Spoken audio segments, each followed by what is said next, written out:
ছেলেদের জীবনটা বড়ই কঠিন। সারা জীবন পরিবারের দায়িত্ব কাঁধে নিয়ে চলতে হয়, কিন্তু তাদের মন খারাপের ব্যাপারগুলো কেউ আর দেখতে চায় না। মধ্যবিত্ত পরিবারের ছেলেদের উপন্যাস কিনে পড়তে হয় না, কারণ তারা নিজের এক একটা বাস্তব চরিত্র। ছেলেরা কাঁদতে পারে না এটা ঠিকই, কিন্তু তারা ভিতর থেকে ভীষণভাবে ভেঙে যায়, এটাই কিন্তু সত্যি। ছেলেদের কান্নাতে যদি মেয়েরা ফিরে আসতো, তাহলে আর ব্রেকআপ শব্দটা থাকতো না। ছেলেদের মন খারাপের কোনো অধিকার নেই, নাই কান্না করার কোনো অধিকার। ছেলেরা যদি কান্না করে, তাহলে সবাই ভাববে ছেলেরা নাকি ন্যাকামো করছে। এটাই হলো দুনিয়া। শুধুমাত্র বেকার ছেলেরাই বুঝতে পারে যে বেকারত্ব জীবনটা কতটা কষ্টের। না পারে খেতে, না পারে ঠিকঠাক মতো ঘুমাতে। নিজেকে যতটা পেরেছি বদলে ফেলেছি।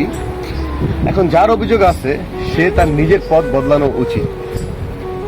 আমি ভুলে গেছি সেই মানুষদের যাদের আমি ভুল করে আমি আমার নিজের মনে বেছে নিয়েছিলাম।